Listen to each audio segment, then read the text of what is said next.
episode of Startup Mavericks, the good, the bad, and the lessons. In this podcast, we interview startups and coaches about specific topics. And today I'm happy to host the founders of Vollefarben. Yeah, what this term means in English, I'm sure they're going to tell us. Please quickly introduce yourself and the startup idea. Thank you. Thank you for having us. I am Burak. And I'm Sora. And we are both, basically what we do is we support representation empowerment of people of color. And with our help, everyone can. Simply what you need to do is visit our website, vollefarben.de, and shop as usual. And it's for that we scout actively for products from underrepresented entrepreneurs and make them directly purchasable on our diversity marketplace. Vollefarben, which can basically be translated to full colors, because as we see it, growing up and with different multicultural backgrounds, for us it is like having a +1 rather than missing something. So we are basically full. And more importantly is why we do it actually. And that's actually due to two reasons. On the one hand, you cannot be what you can't see, especially people from underrepresented communities, and especially kids and young adults. They define their position in the world based on what they consume in media, but also in retail stores on a daily basis. And believe me, they also see it if they are misrepresented or not represented at all. And what is actually quite paradox is that there is actually also the other side to it, which is that people from underrepresented communities are above average entrepreneurial. However, they are also below average successful. And that's actually due to three main reasons. That's because they lack access to know-how, networks, and resources. And with our approach, we try to solve all of these core challenges of underrepresented entrepreneurs, but start with the most pressing one, which is basically more sales. And for that, we are building the first and only diversity marketplace to actually bring those both groups together. And we are now part of the Building Startup School and super happy what we've learned so far. And so who came up with the idea? It was actually Burak, and we got to meet each other through a common friend. I think Burak was looking for a co-founder, especially like a female, like with a tech background. And she approached me and she said like, yes, there's someone, they're looking for someone like you. I'm not sure if, this is a fit for you, but I guess, the idea and everything goes very well with how, like, all your beliefs and for what you're standing. And that's how we met during Corona and had like a first Zoom meeting. And we had a perfect energy. We had the same vision. We had the same struggles, and we hit it off since then. And you were both still in a full-time job, right? Back then we were, yeah. So we were both working at our companies, but also at the same time, it's like we'd start working together, and it was in the middle of the pandemic. So we actually didn't really work together. We only Zoomed together or worked completely remote, although we were both in the same cities. Mm-hmm. And it was actually started with this accelerator program, the first time that we started working together physically, like being here in a space. Wow. And and I think was also interesting and worked for us as a favor was that it was the COVID times, because I was working as a consultant, and usually I would be with the project and the client I don't know, in any kind of like German city or whatever, and I would never had the time to work on like Vollefarben on the side or after work, if I would have been, on the road and on the client side, because like that, I could always, I was at home, I could just, manage here and there to just free up some time, do it in my lunch break. So actually, it really worked for us in a favor to kind of hit it off and just start even, the first steps. So the pandemic was a sort of a good way to start, because you could organize the day how you wanted to organize it, sort of. Yeah, of course, you had your full-time jobs, right? But I mean, if you go to an office every day from 9 to 5 and everybody's watching you, what are you doing? Or you're directly sitting in the client's office, obviously, it's totally different atmosphere there, right? So you could say that this was in your favor, the whole home office situation, right? Partly, I would say, because we both have backgrounds in consulting, and we were always like, we never had that like people who were micromanaging us. It was always up to us how we schedule our time, how we schedule our days. But it made it more convenient for us also to work on our passion project, so to say, next to our jobs, and which actually added up more. Being that we had to work more times to fulfill both things at the same time at an adequately level. But still, I would say the good thing about the pandemic was actually that it made everyone think about actually what is important for oneself, and what is the actually purpose that I want to make. And thankfully, Sora and I both ended up with this project, which is actually bringing together everything that we've learned so far, from starting from university, but also at our jobs, and also with something like the change that we want to make and that we want to leave on this earth, so to say. And actually having this time and space during the pandemic made us realize more and more that this is something worth pursuing, and we should really tackle this. Mm-hmm. And you were the one coming up with the idea. Was there a specific moment when you came up with it, or was it a process? Both, I think. So the whole topic was always around me, but actually it started when, my nephew was growing. So he was back then, I think, 3 years old or something. Yeah.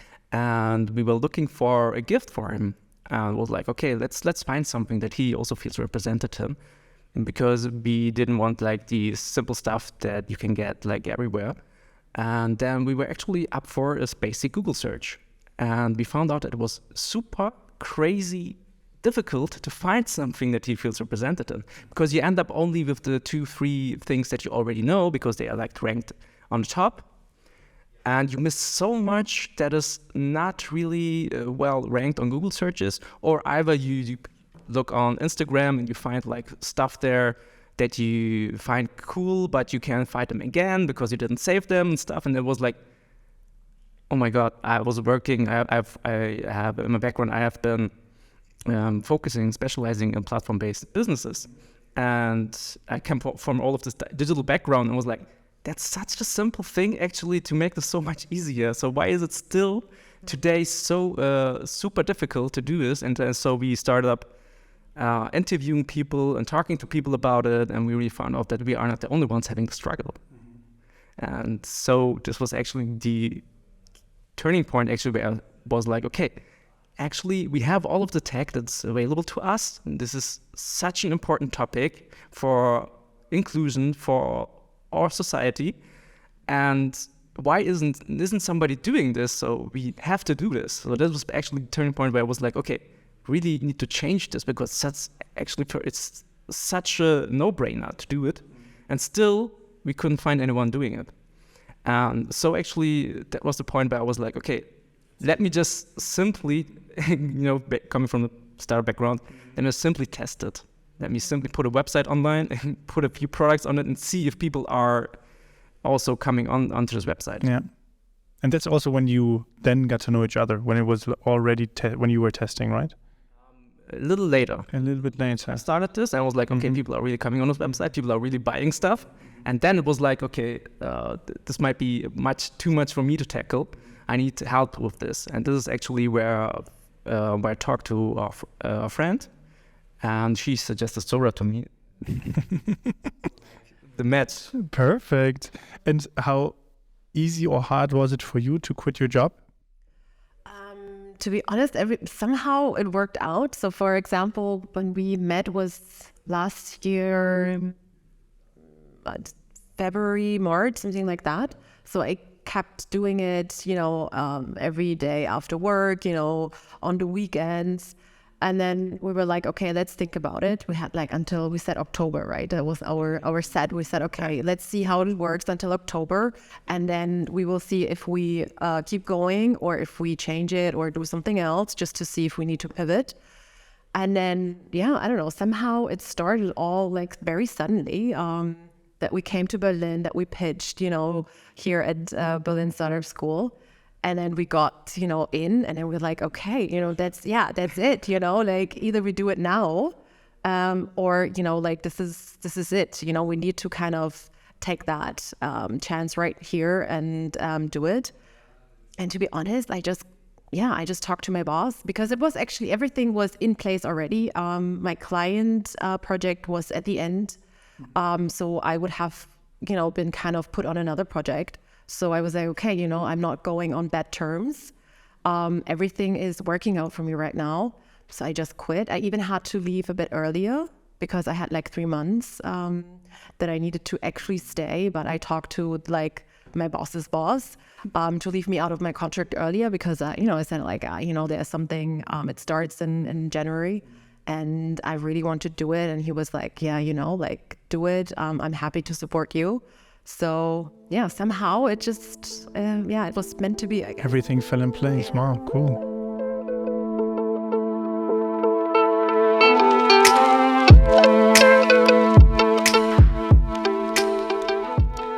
We have a special section in this podcast, which is called Either Or. So I'm asking a question, I'm giving you 2 terms, and you need to choose one really quickly.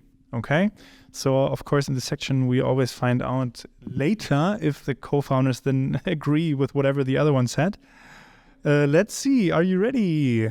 Yeah. Yeah? Good. Sora, Berlin or Hamburg? That's really hard. I mean, in my heart, I'm always will be Hamburg, but I'm getting to know Berlin, and I think it will get also a little place in my heart as well. Okay. Burak, Shopify or WooCommerce? Definitely Shopify, worth the money. Mm-hmm. Sora, employee or founder? Founder, definitely. Mm-hmm. Burak, B2B or B2C? I love B2C because you can make so much more people happy. But B2B has its charm as well. Mm-hmm. And Sora, last but not least, team or solo founder? Team, definitely. Like, don't do it alone, guys. Yeah. Don't do it alone. Don't do it alone. Okay, but it sounds like you have tried, similar to Burak, maybe to start something or so, no? I didn't try to do it alone. I was in a startup before, and I saw that founder trying to do it alone. And till this day, he didn't launch his product because so let's leave it there. But okay, but it's fine. Is there anything where you would disagree with what the other person said? Maybe no. I don't know. So I think we also both stay hamburgers in heart. Yeah. But still, Berlin was very welcoming. Mm-hmm. And I gave you 2 options when it comes to the software for online shops, right? And you said Shopify directly. Burak, why? We said money, something?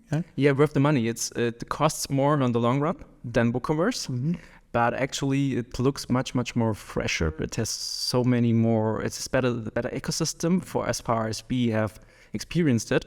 We looked at WooCommerce in the beginning, and it was like stuck in the 2010s, and was like Shopify was the next generation of it, and so it was sure to us that we start with Shopify. Still, I think there are some really cool stuff that is going on around WooCommerce. The best thing about it is that you don't have like recurring monthly payments that you have to pay for it. On the other hand, you should be equipped or get ready with some development hours and skills. Okay. So, would you agree? Or is there any other point of view regarding these kind of softwares that are all around the internet that makes it so easy to build a shop? At least it seems so. That's, I'm like definitely on Burak's side, especially if you're thinking about launching something very fast and trying to kind of figure out if there's a market for something, for your product or whatever. You just want to learn very quick and fast. Shopify is perfect for that. Even if you don't have, like any kind of development skills, there's a lot of knowledge base and communities around Shopify, which are very great to just, post any question. The support is great. But as soon as you go in to add more apps because you need some functionalities, you want to customize something, that's where it gets tricky. And Shopify is not that developer friendly, especially if you want to go deep in the code. So then, I think then there is the chance to just maybe look around or just build something custom for yourself. But right now for us, it's perfect and it works out. But yeah, so for the first start, it's perfect. I would say if you're a developer, go for WooCommerce. Yeah. And if you're a marketer, go for Shopify. Mm-hmm. So how do you divide your position, sort of? So who's doing what, and what would be the third person that I've heard you just hired? What is this third person doing? So we just hired a super cool intern that we're really looking forward to work with. And basically what she's going to do, she's a suburb graphic artist and has a proven track record in social media marketing. So she will definitely work with us on, getting the reach and getting people on our platform, so the visitors in, and also building the brand with us around a whole sphere of marketing as well. So of course, my part within our founders team is more the business part, which involves around marketing, because marketing is like the key offer that we provide to our sellers on our website. And so a lot of our competences also go towards the field of marketing, getting reach, getting people on our website, getting them to buy the cool stuff that we have there. And Sora is like our technical co-founder. Yeah. Maybe that's a bit funny because it's reversed kind of roles. Most of the time the male is the CTO or anything that goes technically. But I think that's funny that we have it. Me as a woman, I'm not doing the marketing stuff. I think that's but still that's super important at the same time. We need more. There are so many cool female CTOs there, but they are not visible at all. So for us, it was also very important to me that we, when we talk about diversity and inclusion, that we have that in the founders team as well. I think it's super unauthentic if it would be like two white guys doing something around diversity and inclusion. And it's very cool that we are not. I think that's super, super important. Yeah, in all the aspects, right? Like not even like with our background, but also like the professional background and in terms of like, if I'm doing all the technical stuff, which I did also in, as an IT consultant, which was in another kind of level. But it's still like challenging right now because it's a lot of new topics for me as well. But I think you just have to be open enough to, get into the topics and say, okay, I don't know anything about this, but I know I can do it. And I just have to go through this kind of valley of pain and just work my way through it. Absolutely. It's always like this with any topic as well. So we're very used to that. 100%. I can agree with that. So if I understood also correctly, your business model is you offer the companies producing diversity products, your marketplace, and then, you have your platform. Of course, you need to then do the marketing for them, the reach. An advantage for them is that you are visible for them to the outside, right? Selling the product. What kind of products do you have on the platform, on the marketplace? And what are the next steps? Also in more diversity in products. Give us a few insights. So far we are following a more of an explorational approach because we can't look at other platforms that have done it yet. So we are kind of figuring out what kind of signature products that we need on our platform. But we can basically say that we right now have hundreds of products in 7 categories at the moment, reaching from, children books with like kids, for example, as in protagonist roles, over super cool fashion designed either by BIPOC designers. Or BIPOC, can you maybe for our listeners, some might not know the name? BIPOC is actually abbreviation for Black, Indigenous and people of color. And it's actually a term most used, but more often actually in the United States. So it's coming kind of coming over here to Europe, but still not everyone may know it. So from those, and we have also like cool beauty products for dark-skinned individuals, for example. And the cool thing about all of these products is actually they are out there and they are available, but nobody knows of them. And that's actually a struggle, because we cannot purchase them in simple stationery stores. You can find like a simple product such as a postcard with a black hero kit on it, and next at DM or Wassmann over here, but you will find so many other cards. And if this doesn't have to be, and so this is actually where we think we have to change it. Yeah. And I think also what we learn like during this journey is that there are not only products out there that, you know, are amazing and should be used by other people, but also that are, for example, in beauty, if you have darker skin or melanin kind of like rich skin, you need another kind of beauty routine and other products. And even I didn't know that. So during my research and seeing, you know, this one startup kind of having this, I was like, oh, I didn't even know I need a different kind of, you know, face mask or cream. Or, you know, so this is like something where we also learn some, like all the time, new topics. And we have like right now, I think our Instagram or our social bubble is like showing us all the great products. But like if you were not doing the search that we are doing, you would never see them, right? Because the algorithm will not show them to you. So our kind of, I don't know, mission is that everyone will see these amazing products and then everyone can purchase them, and not only people who are kind of actively like we're doing it, kind of searching for them and get into this bubble. So, but because they're so amazing, that everybody should use them and, you know, have the chance at least to buy them. Absolutely. And this was also something like an insight that we found out, like, you know, at the beginning I said like there are a lot of entrepreneurs and many entrepreneurs from underrepresented communities, and why they actually found it super interesting as well. Because mostly they see like there are products out there that do not cater to themselves. So they're like, I can do it. I need to do something about it. And so they start their businesses until they face like some hurdles and see that it's very difficult actually. And still, but their products are very valid also for the communities they are catering to, and very important to them. And so we are super happy if we can help them accelerate their sales. Yeah. And I think it was also funny when I was approached by Burak, or my friend who connected us.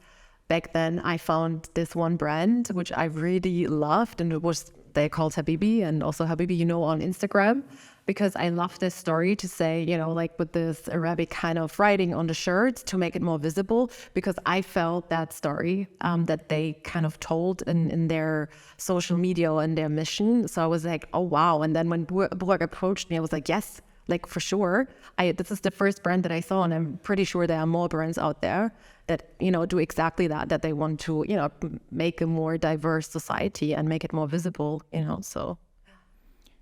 Well, I honestly just can say I'm really happy about your efforts, especially in this kind of field, for not only underrepresented people, but also underrepresented products, right? And my last question would be, what would you recommend people or founders going into this direction of diversity, equity, and inclusion? Any specific things that you would like to share with them? Maybe I would start. I would say definitely do it. Just try it. Like, don't wait for anything to be perfect, or, you know, like, oh, you're not sure. Just test it. Just make it with your friends, you know, do it on Instagram. Do it as small as you think, you know, you need to do it just to validate that first idea. And then just, you know, really, really just try it out. Do it, you know, be still on the side of your work. You don't have to quit your job right away. And maybe the second thing would be, it's a very emotional kind of topic. So there are things that also we don't know yet. And we also would be, you know, we are happy if people approach us and say like, oh, you know, this is not really right the way you kind of described it, or how, you know, kind of you're showing it. So be aware that you cannot know everything, and just be open and thankful if people approach you and try to kind of educate you as well. So, yeah. Nothing to add. Okay. Perfect answer. Well, thank you so much, Burak, Sora, for this great interview, for these great learnings in this specific field, for all the startups that would like to found something either in DEI as the abbreviation for the diversity, equity, and inclusionists, or any other kind of marketplaces. It was a pleasure. Thank you. Thanks for having us. Thank you, Dina. Ciao, ciao.